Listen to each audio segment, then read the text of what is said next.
Mike Exeter, great to see you. Thank you for coming to chat with us about all things heaviness related. Pleasure to be here, thank you. And on that subject, I know it's a really broad question, but how do you define heaviness?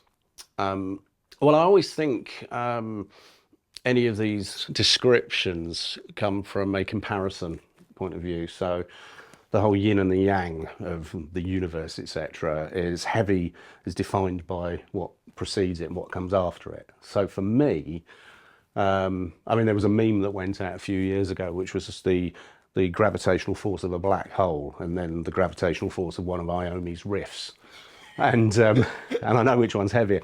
I would say, for me, one of the greatest emotional changes in a heavy piece of music is Children of the Grave, where it goes from the sort of the shuffly ding ding ding ding into the middle section, where it just gets so heavy and big, and it goes into the tritone, and it's like, that's the juxtaposition. It's like, it's the how it goes from light to dark, and whatever brings that emotional resonance to the heaviness, the majesty. It's like with classical stuff, you've got emotive heaviness, you've got actual, you know, big heaviness of an orchestra, but you can also have the space, and something just does, you know, after this long period of quiet space, you can just have something that takes you to a different place, and that can be heavy. So I think it's just how you emotionally react to it.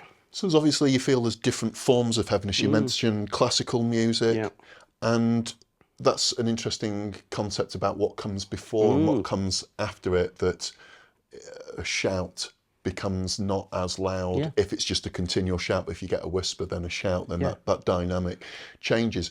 But what forms of heaviness do you feel there are from both performative and production perspectives? Again, it's a really broad question. But I mean, to me, it's always that comparison. It's like there is no heavy without light. So from a performance point of view, it's maybe choosing, for a drummer, choosing to go from a slow ride cymbal beat to then going to low toms, and that creates a heaviness both in note choice of the toms and what you can do with rooms. If something gets a bit quick, I don't equate speed with heavy. I equate that with energy. That's the change in energy that evokes a different kind of reaction that sort of makes you feel, yeah.